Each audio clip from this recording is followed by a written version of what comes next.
कैसे हो सुमित? ठीक हूँ। काम की बात शुरू करें? काम की बात तो होती रहेगी। पहले ये बताओ क्या लोगे, चाय कॉफी या कुछ ठंडा? नहीं, कुछ नहीं। मैं जानती हूँ तुम्हें चाय बहुत पसंद है, चाय के बहुत शौकीन हो। चाय मंगाती हूँ, 2 चाय भेजना।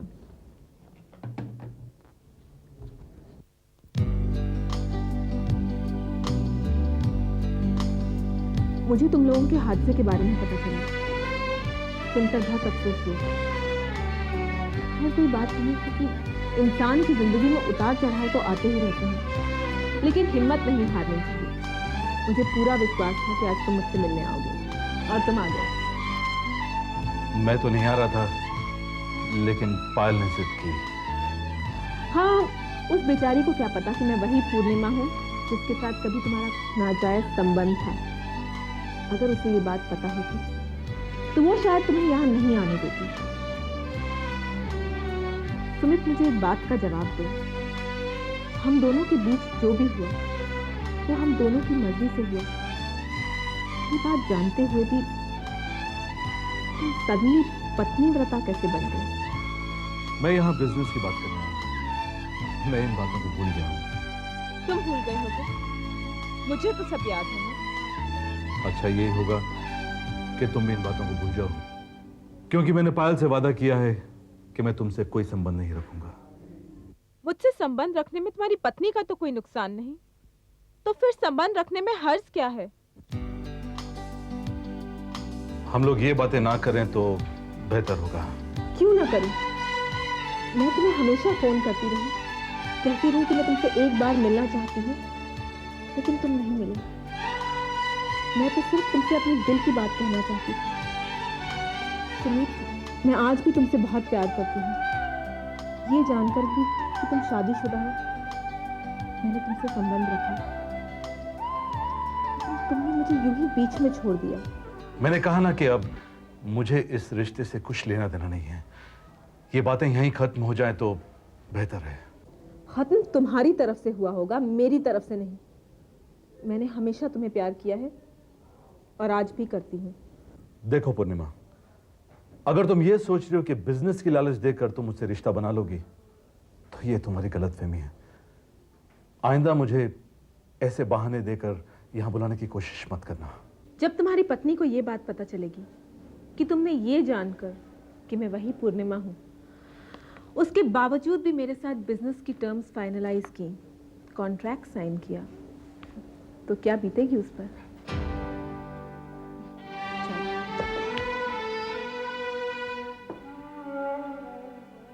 चाय पियो। अब तुम क्या कहना चाहती हो? देखो सुमित, मैं तुम लोगों पर लाखों नहीं करोड़ों इन्वेस्ट कर सकती हूँ। तुम लोग जिस मुकाम पर थे ना, मैं उससे तुम्हें कहीं ऊपर ले जा सकती हूँ, लेकिन तुम्हें मेरी एक शर्त माननी पड़ेगी। तुम्हारी शर्त मैं जानता हूं। अगर तुम्हारी शर्त यह है कि मैं तुमसे रिश्ता कायम रखूं तो यह नामुमकिन है, और ना ही हमें तुम्हारे साथ कोई बिजनेस करना है। मेरी एक बात याद रखना सुमित, आज मार्केट में तुम लोगों के हालात बहुत खराब हैं और मेरी कंपनी टॉप पर। अगर मैंने तुम लोगों पर हाथ रख दिया तो तुम लोग एक बार फिर दौलत में खेलोगे, लेकिन अगर मैंने इरादा कर लिया तो मार्केट में तुम्हें कोई भी खड़ा नहीं होने देगा। पूर्णिमा, इंसान को वक्त ही बनाता है और वक्त ही मिटाता है, इंसान नहीं।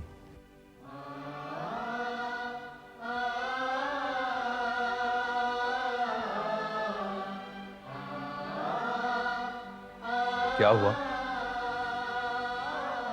पूर्णिमा ने क्या कहा? जो शक था मुझे वही हुआ। जानते हैं आप क्या शर्त रखी है उसने? क्या? वो हमारे साथ बिजनेस भी करेगी और हमें बिजनेस पार्टनर भी बनाएगी, लेकिन उसके लिए मुझे उसके साथ रिश्ता रखना होगा, जो नामुमकिन है। तू पागल आदमी है। अरे बिजनेस में छोटे मोटे कॉम्प्रोमाइज तो करने ही पड़ते हैं, और मेरी प्रैक्टिकल थिंकिंग ये कहती है तू ये समझौता कर ले। वैसे वो बुराई क्या है? अरे पायल को हम थोड़ी कुछ बताएंगे।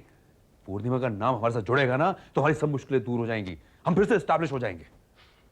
इसका मतलब ये है भैया कि आपकी तरक्की के लिए मैं अपने उसूलों की कुर्बानी दे दूं। ओहो, ऐसी तरक्की पर मैं विश्वास नहीं करता भैया।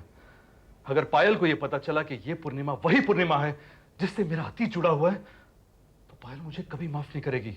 मेरा घर टूट जाएगा भैया। अरे कैसे टूट जाएगा? हम सब तेरे साथ हैं।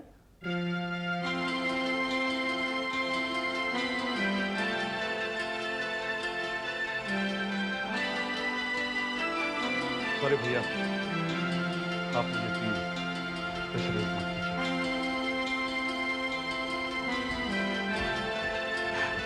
क्या हुआ? तुम पूर्णिमा से मिलने गए थे ना? क्या कहा उसने? अरे कुछ नहीं, उसने एक मामूली शर्त रखी और ये ठुकरा के चले आए। अब बिजनेस में टर्म्स एंड कंडीशन तो रखे ही जाते हैं और उन्हें मानना भी पड़ता है। इन्हें तो बिजनेस करना ही है, मान लो ना उसकी शर्त। आखिर उसकी शर्त है क्या? अब ये बिजनेस की वो पेचीदगियां तुम नहीं समझ सकती। वैसे तो मामूली शर्त हम लोगों के लिए कोई मायने भी नहीं रखती है। छोटी शर्तें मान ले तो सब काम हो जाए हमारा। भैया आप फिक्र मत कीजिए, मैं इन्हें समझा लूंगी। हाँ समझाओ इसे। और एक बात याद रखना, हम सब तरफ से कोशिश करके हार चुके हैं और कोई उम्मीद कहीं से नहीं हो रही है। सिर्फ उम्मीद की किरण अगर है तो ये पूर्णिमा है, जिससे हमारी फाइनेंशियल क्राइसिस दूर हो सकती है। और ये उम्मीद टूटनी नहीं चाहिए।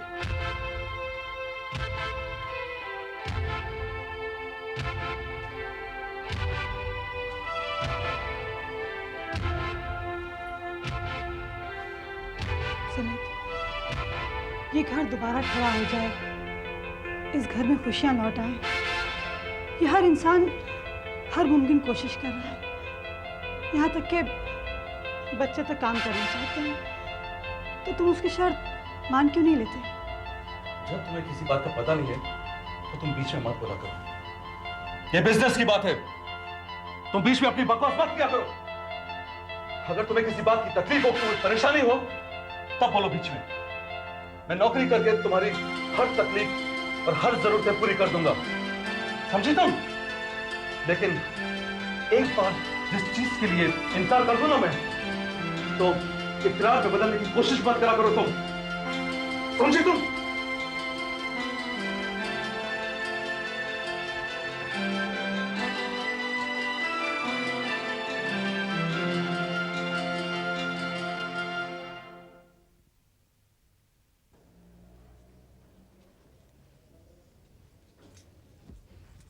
क्या हुआ पायल? भाभी, आज मुझे पता चल गया कि इस घर में मेरी कोई कदर नहीं है। क्यों? किसी ने कुछ कहा क्या? किसी और ने कुछ कहा होता तो बात समझ में भी आती, लेकिन मेरे अपने पति ने मुझे इतना उल्टा सीधा सुना दिया। क्या कहा?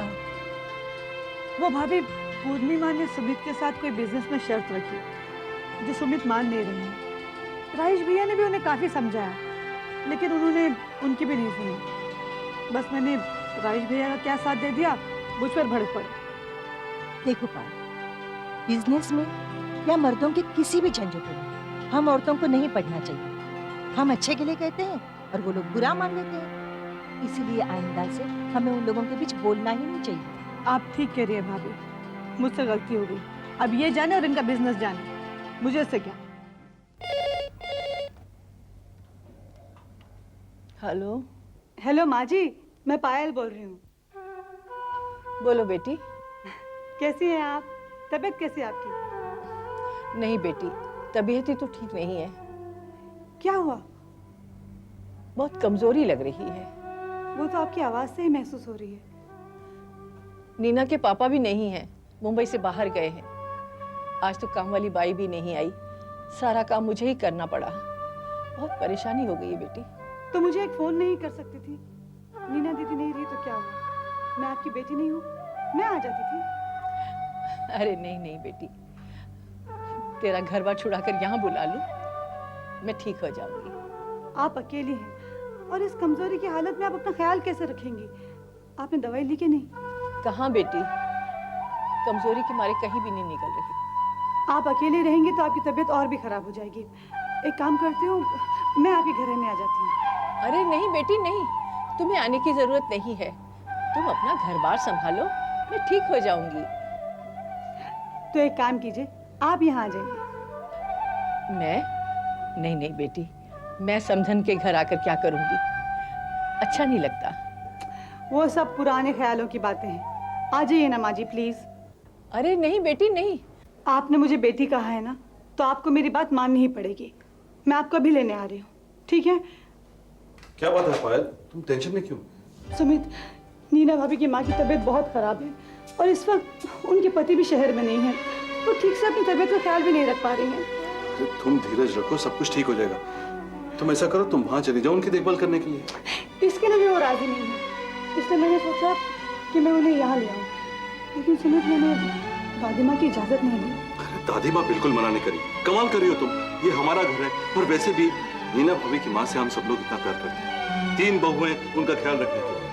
देखो पायल, ऐसा ना लगे कि नीना भाभी के चले जाने के बाद हमने उनसे नाता तोड़ दिया। तुम चली जाओ और वो आना नहीं करेंगी तो कैसे भी करके उन्हें यहाँ ले आओ। ठीक है, तुम फिक्र मत करो, आज शाम तक वो हमारे घर में जरूर होंगी। ओके? चलो मैं चलती हूँ। हमारे होते हुए हमारी समधन अकेली घर में बीमार पड़ी रहेंगी, यह कैसे हो सकता है? और आपने आने से इनकार क्यों कर दिया? आपको फौरन यहाँ आ जाना चाहिए था। ये तो आपका भी घर है।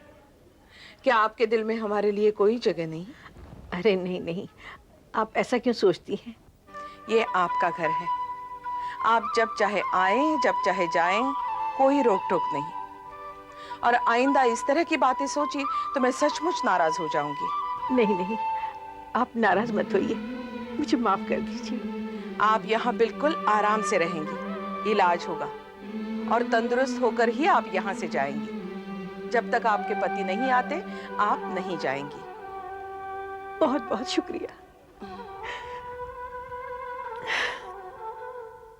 क्या हुआ? मुझे ऐसा लगता है मेरी नीना आज भी इस घर में जिंदा है। पायल नीना की माँ को लेकर यहाँ आई है। बेचारी बहुत बीमार है। हम लोगों ने उसे यहाँ लाकर ठीक किया ना। हाँ, बहुत अच्छा किया है, लेकिन ध्यान रहे उनकी खातिरदारी में कोई कमी न रहे। इन्हें ब्रोंकाइटिस हो गया है, उसी वजह से हमेशा इन्हें बुखार रहता है। इन्हें ठंडी चीज़ें खाने ना दीजिए। मैं दवाइयाँ लिख के देता हूँ, वो 4-4 घंटे बाद दिन में 4 बार दीजिए। जी। और ये कैप्सूल है वो अभी दे दीजिए। Thank you. नमस्ते डॉक्टर साहब।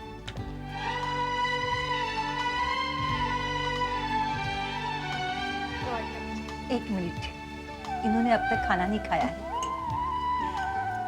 खाली पेट दवाई नहीं मिल जाती माँ जी। पहले खाना खा लीजिए, फिर आप दवाई खाएंगे।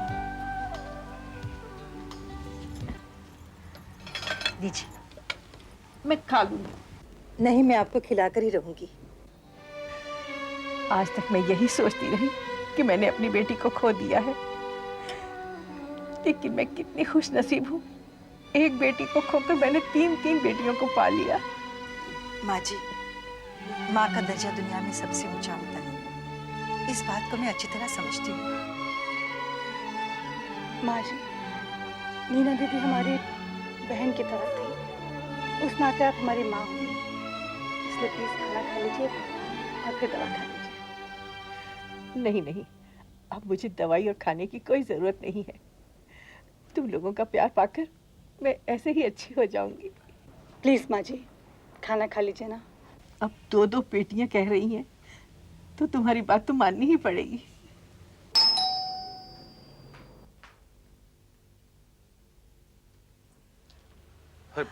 नमस्ते। जीते रहो बेटा। आप अचानक? अरे कैसी बात करते हो बेटा? ये मेरी समधन का घर है, मेरी बेटी का घर है। अपनी समधन और अपनी बेटी के घर आने के लिए किसी से पूछताछ करने की जरूरत थोड़ी है। नहीं, आइए।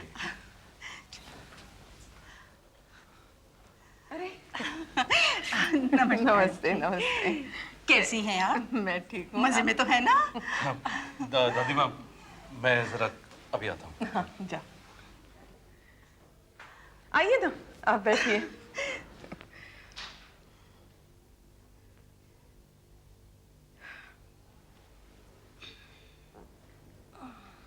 और बताइए समधन जी, क्या चल रहा है आजकल? बच्चों का बिजनेस शुरू हुआ ही यहाँ जिंदगी की गाड़ी ऐसे ही चल रही है। एक बात सुन लीजिए, भगवान ने हमें जितनी दौलत दी थी उतनी ही सहन शक्ति भी दी थी। दौलत तो हमारी चली गई, पर हमने सहन करने की शक्ति नहीं खोई। भगवान पे हमें भरोसा है, वो जो भी करेगा ठीक ही करेगा। आप बताइए कैसे आना हुआ?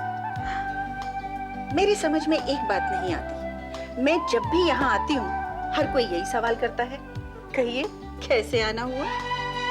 क्योंकि आप जब भी आती है उसके पीछे कोई ना कोई कारण जरूर होता है, इसलिए पूछना पड़ता है। हाँ, वो बात तो है। दरअसल मेरी आदत ही कुछ ऐसी है। मैं चाहती हूँ कि दुनिया में हर कोई खुश रहे। क्या बात है, पायल बेटी दिखाई नहीं दे रही? वो किचन में काम कर रही है। किचन में?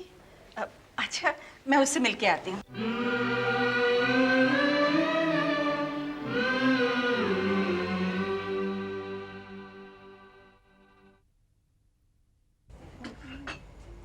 अरे बेटी, ये क्या कर रही है? जब देखो किचन में ही घुसी रहती है। तो नौकर बनकर रह गई है। अपने पति का भी ख्याल रखती है या नहीं? सब रखती हूँ माँ, अपने जितने भी फर्ज हैं सारे पूरे करती हूँ। मैं तो जब आती हूँ तुझे यहीं देखती हूँ। क्या ये लोग इतने गरीब हो गए हैं कि घर में नौकर भी नहीं रख सकते? माँ, नौकर ना रखने की सलाह हम तीनों बहुओं ने ही दी थी। तो फिर तीनों को मिलकर काम करना चाहिए ना? माँ, हम लोगों ने अपना अपना काम बांट लिया है और किचन की जिम्मेदारी मैंने खुद जिद करके अपने सर ली है। तू तो पागल है। इतना बड़ा घर है, इतने सारे लोग हैं, काम करते करते बीमार पड़ जाएगी। माँ, काम करने में कोई बुराई नहीं है। मैं तुझे समझाती हूँ और तू समझती है कि मैं तुझे गलत कहती हूँ। माँ, मेरा फायदा इसी में है कि मैं इस घर की खुशी का ख्याल रखूं। तू नहीं सुधरेगी। वैसे तो क्या बना रही है? ये खिचड़ी बना रही हूँ। हाय हाय, इतने बुरे दिन आ गए इस घर के, अब ये लोग खिचड़ी खाएंगे? क्यों माँ, खिचड़ी कोई बुरी चीज है?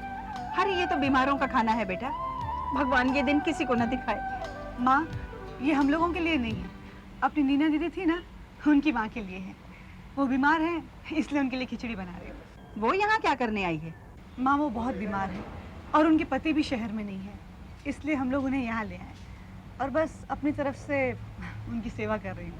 तुमने खुद अपने पैरों पे कुल्हाड़ी मार ली है, अपनी जिंदगी बर्बाद कर ली है।